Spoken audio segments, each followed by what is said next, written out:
हम the portrait of lady का आज सेकंड यूनिट देखेंगे।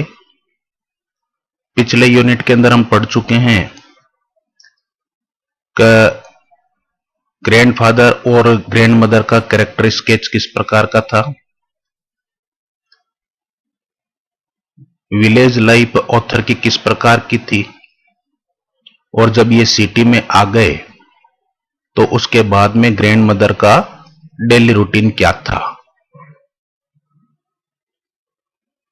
यह भी अपन ने देखा कि ऑथर की जो लर्निंग्स थी, उसकी जो शिक्षा थी, उसके प्रति उस ग्रैंडमदर का क्या एटीट्यूड था। आई होप कि अब तक आपको जो लेसन पढ़ाए जा रहे हैं वो अच्छे तरीके से समझ में आ रहे होंगे।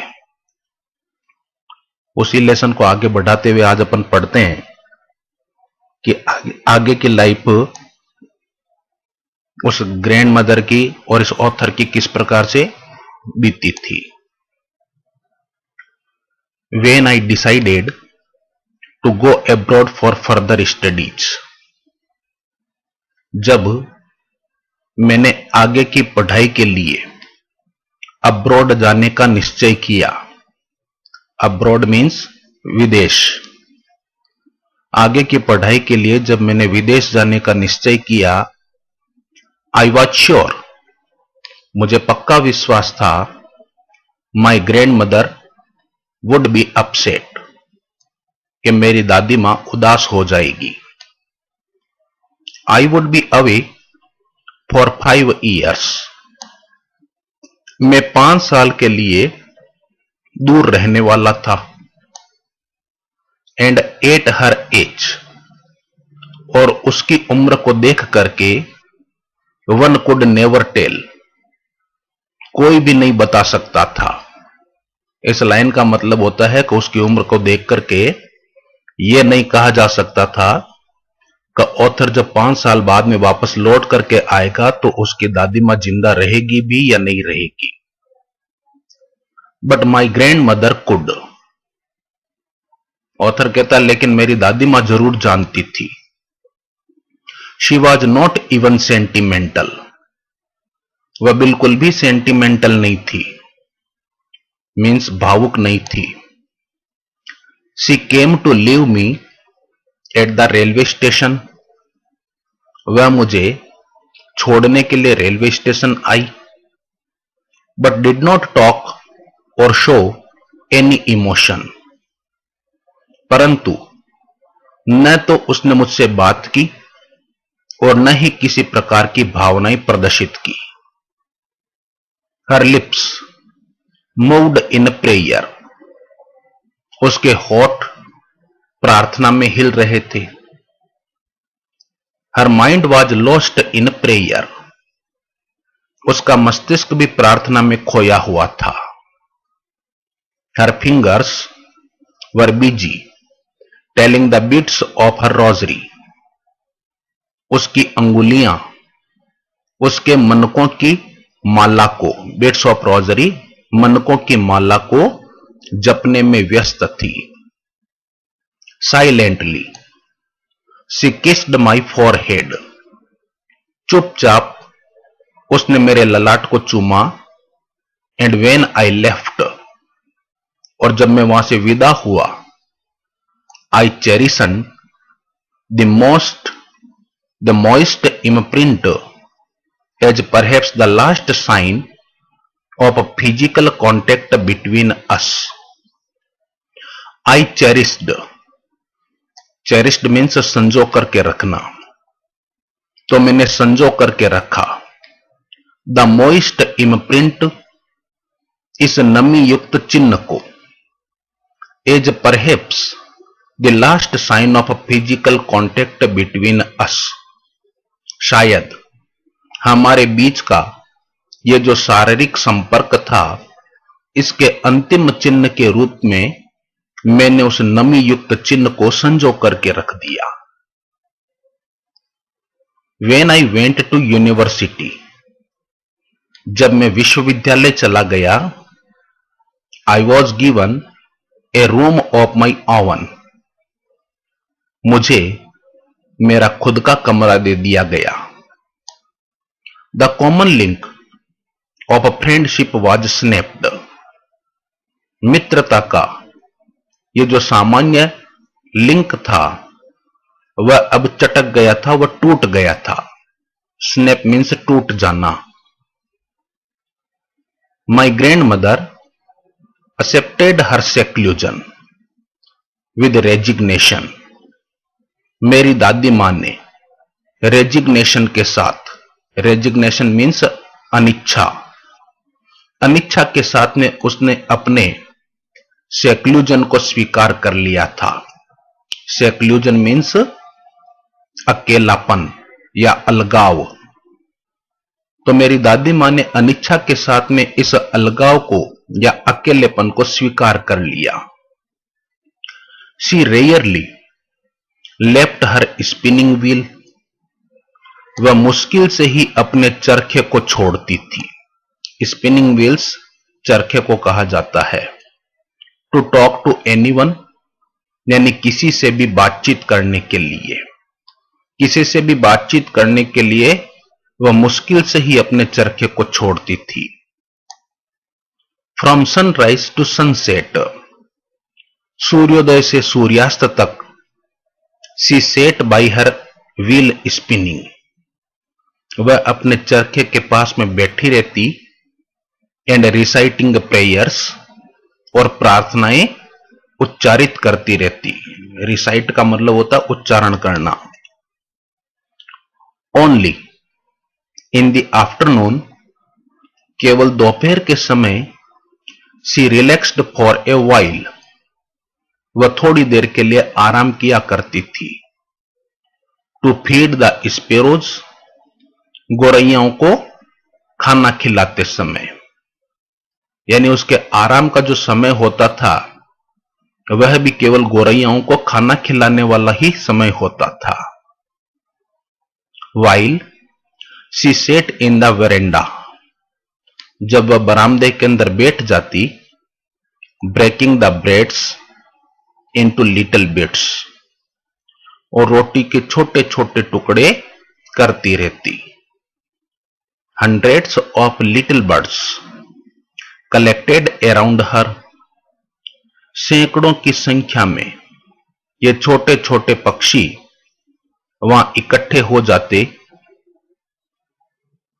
Creating a veritable bedlam of chirping, और चहचहाट का, चिरपिंग का मतलब होता है चहचहाट का, एक बहुत बड़ा शोरगुल खड़ा कर देते। बेडलम मीन्स शोरगुल। Some came and perched on her legs, कुछ आती और उसके पांव पर बैठ जाती। पर्च्ड का मतलब बैठना। अदर्स ऑन हर शोल्डर्स, दूसरी उसके कंधों पर बैठ जाती। Some even sat on her head, कुछ तो उसके सिर पर भी बैठ जाती। सी स्माइल्ड, वह मुस्कुराती। But never shooed them away, लेकिन कभी भी उनको भगाती नहीं थी। शूड अवे का मतलब झिड़की देकर के भगा देना।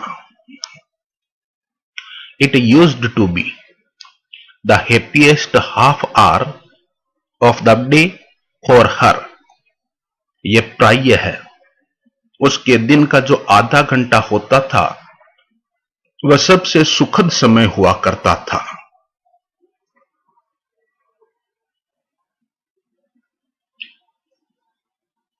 But that was not so, लेकिन ऐसा नहीं था। After 5 years I came back home, 5 साल के बाद मैं वापस घर लौट करके आया। And was met by her at the station, और मेरी मुलाकात उससे स्टेशन पर ही हो गई। She did not look a day older, वह एक दिन भी ज्यादा बुढ़ी नहीं दिखाई दे रही थी।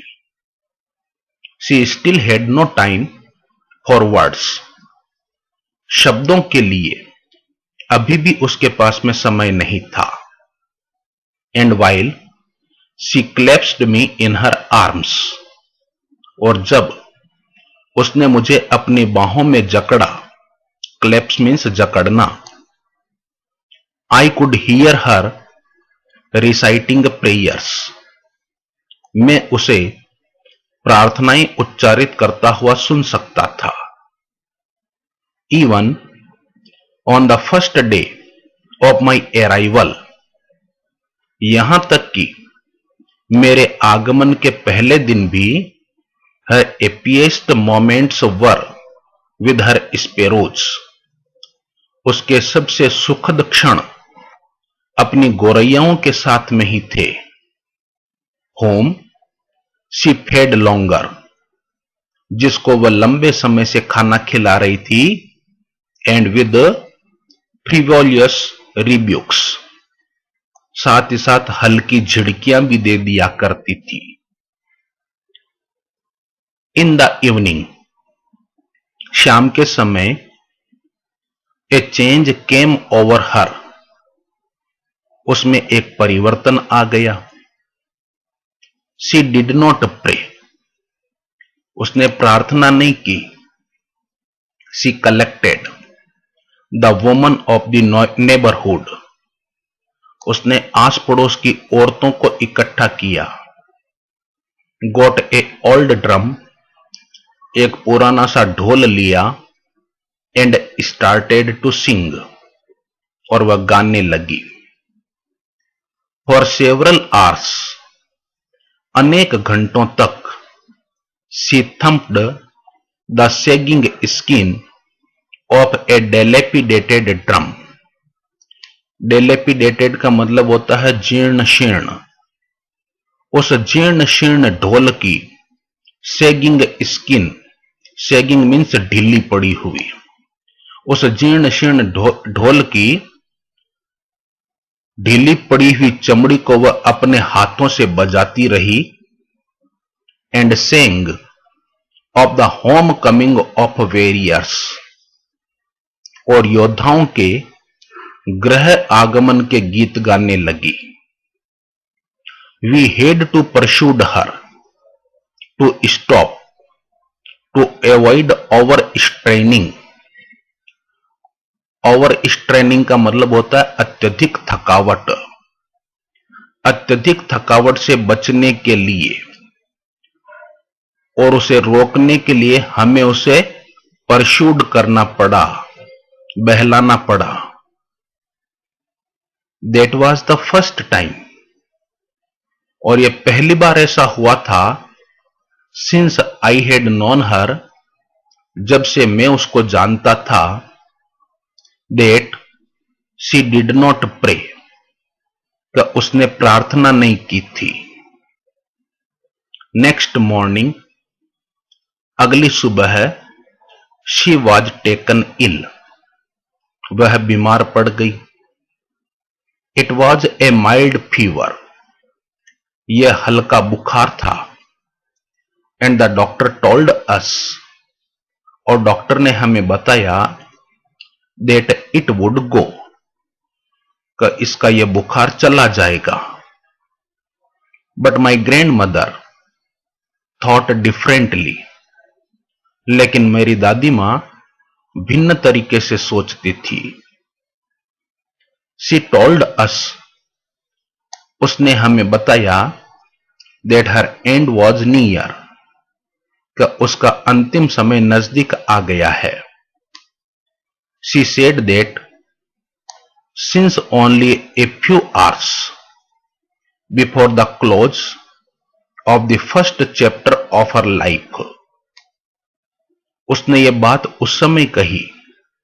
Since only A few hours before the close of the first chapter of her life, उसके जीवन के प्रथम अध्याय के खत्म होने से कुछ घंटों पहले ही उसने हमें यह बात बताई थी।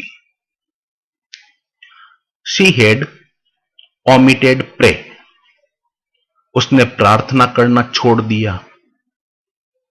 She was not going to waste any more time talking to us. हमसे बातचीत करने में वह अपने समय को और ज्यादा बर्बाद नहीं करना चाहती थी। वी प्रोटेस्टेड, हमने विरोध किया, but she ignored our protest, लेकिन उसने हमारे विरोध को अनदेखा कर दिया, उसकी उपेक्षा कर दी। शी ले पीसफुली, वह शांतिपूर्वक पड़ी रही, इन बेड, अपने बिस्तर पर, praying and telling her beads, प्रार्थना करती हुई और मनकों को जपती हुई। Even before we could suspect, इससे पहले कि हमें संदेह हो पाता, हर लिप्स स्टॉप्ड मूविंग, उसके होठ हिलना बंद हो गए थे, and the rosary fell from her lifeless fingers, और उसकी निर्जीव अंगुलियों से मनकों की माला नीचे गिर गई। A peaceful pallor spread on her face, उसके चेहरे पर एक शांति की आभा फैल गई। पेलोर का मतलब वैसे पीला रंग होता है, लेकिन यहां पर इसका अर्थ आभा हुआ करता है।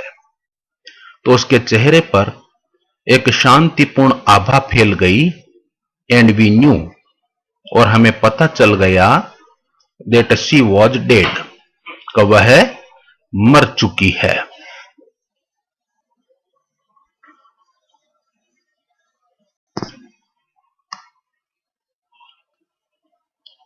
We lifted her off the bed, हमने उसको बिस्तर से नीचे की तरफ रखा, एंड एज इज कस्टमरी, और जैसा कि प्रथा होती है, कस्टमरी मीन्स प्रथा या रिवाज, laid her on the ground, उसे जमीन पर लेटा दिया, and covered her with a red shroud, और उसे लाल कफन से ढक दिया। श्राउड मीन्स कफन। After a few hours of morning, कुछ घंटों तक विलाप करने के बाद, मॉर्निंग मीन्स विलाप करना या रोना, we left her alone to make arrangements for her funeral, हम उसके फ्यूनिरल का यानी अंतिम संस्कार का प्रबंध करने के लिए उसे अकेला छोड़कर चले गए। इन द इवनिंग, शाम के समय, we went to her room, हम उसके कमरे में गए, विद ए क्रूड स्ट्रेचर, एक अर्थी के साथ, क्रूड स्ट्रेचर यानी अर्थी, to take her to be cremated, उसका संस्कार करने के लिए, सीरीमेटेड मतलब संस्कार या अंतिम संस्कार करने के लिए। द सन वॉज सेटिंग, सूर्यास्त हो रहा था, and had lit her room and veranda with a blaze of golden light, और इस अस्त होते हुए सूर्य ने उसके कमरे और बरामदे को सुनहली रोशनी की चमक से भर दिया था। We stopped halfway in the courtyard, हम आंगन में आधे रास्ते पर आकर के रुक गए। ऑल ओवर द वेरेंडा, पूरे बरामदे में, एंड इन हर रूम, और उसके कमरे में, right up to where she lay dead, ठीक उस जगह पर जब वह मृत लेटी हुई थी, and stiff raped and red shroud, और लाल कफन में एकदम सख्ती से लिपटी हुई थी। Thousands of sparrows set scattered on the floor. हजारों की संख्या में ये गोरैया आंगन पर आकर के बैठ गई थी। देयर वॉज नो चिरपिंग, वहां कोई चहचहाट नहीं थी। We felt sorry for the birds, में उन पक्षियों के लिए दुख हुआ। And my mother fetched some bread for them, और मेरी मां उनके लिए कुछ रोटी लेकर के आई। She broke it into little crumbs, भी रोटी को छोटे छोटे टुकड़ों में तोड़ा। The way my grand mother used to, ठीक वैसे ही जैसे मेरे दादी मां किया करती थी। And threw it to them, और उन टुकड़ों को उन गोरैयों के सामने फेंक दिया। The sparrows took no notice of the bread, गोरैयाओं ने रोटी की तरफ कोई ध्यान नहीं दिया। When we carried my grandmother's corpse off, जब हम हमारे दादी मां के कॉर्प्स को, कॉर्प मीन्स शव को, उसके शव को लेकर के चले गए।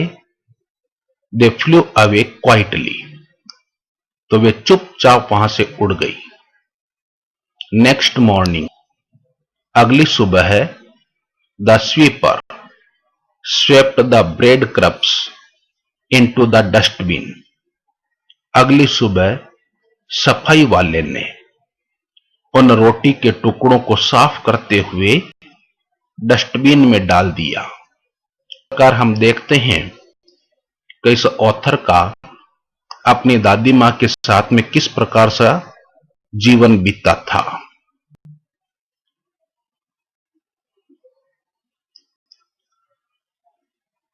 Now we see some question this lesson.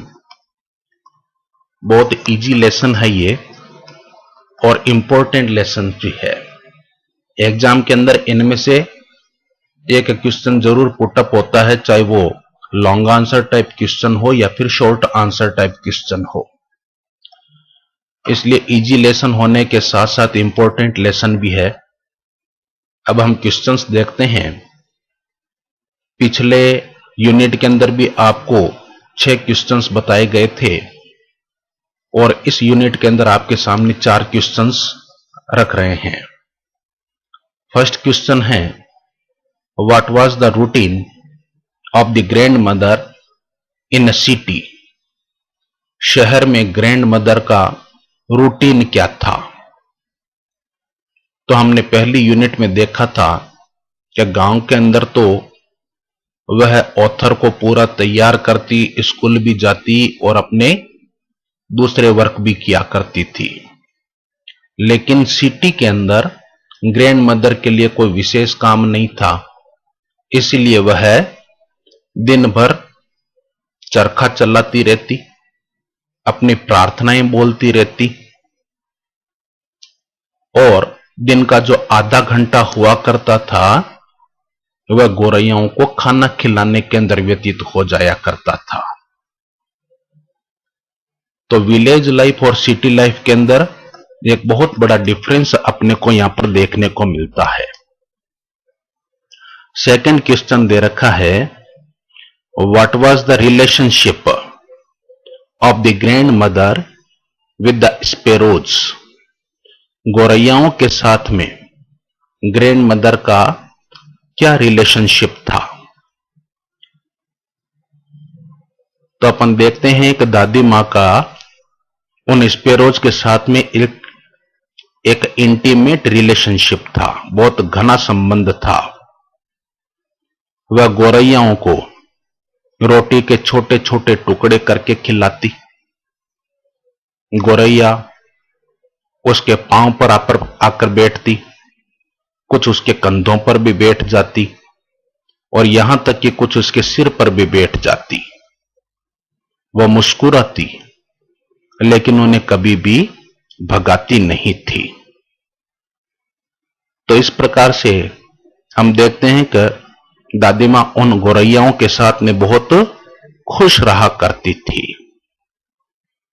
Question number 3, what did the grand mother do when the author returned from abroad? जब लेखक विदेश से लौट करके आया तो दादी मां ने क्या किया? तो 5 साल बाद जब ऑथर लौट करके आया तो अपन दो चीजें देखते हैं कि एक तो ग्रैंड मदर जो थी उसकी मुलाकात उसकी स्टेशन पर हो गई थी। शब्दों के लिए उसके पास में अभी भी समय नहीं था और वह लगातार प्रार्थना कर रही थी। लेकिन एक चीज और देखते हैं कि जब लेखक एब्रॉड से आया तो उसने आस पड़ोस की औरतों को इकट्ठा किया,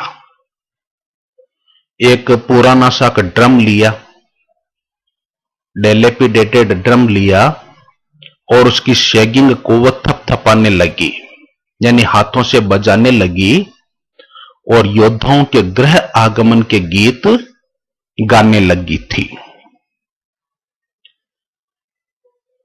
4th क्वेश्चन है, how did the sparrows react on the death of the grand mother? दादी मां की मृत्यु पर गौरैयाओं ने किस प्रकार से रिएक्ट किया था, क्या प्रतिक्रिया की थी? तो ये घटना जो है वो हम सबसे लास्ट के अंदर देखते हैं कि जब दादी मां के शव को ले जाया जा रहा था तो आंगन में आधे रास्ते पर आकर के वे लोग रुक गए। हजारों की संख्या में ये गौरैया पक्षी वहां पर इकट्ठा हो गए थे। वहां पर किसी भी प्रकार की चिरपिंग साउंड नहीं हो रही थी। उनको देख करके इन लोगों को भी दुख हुआ। तो इस ऑथर की मां उन गौरैयाओं के लिए रोटी लेकर के आई। उसने भी उनको छोटे छोटे टुकड़ों के अंदर तोड़ा और उन गौरैयाओं की तरफ फेंक दिया, लेकिन गौरैयाओं ने उन रोटी के टुकड़ों की तरफ कोई ध्यान नहीं दिया। और जब दादी मां को वहां से ले जाया गया तो ये गौरैया पक्षी जो थे वह चुपचाप उड़ गए। तो इस प्रकार से हम उसका एक मौनफुल साइट इस अंतिम पैरा के अंदर देखते हैं। तो अपना यह लेसन यहीं पर समाप्त होता है। आप इन क्वेश्चंस को जरूर अटेंड करें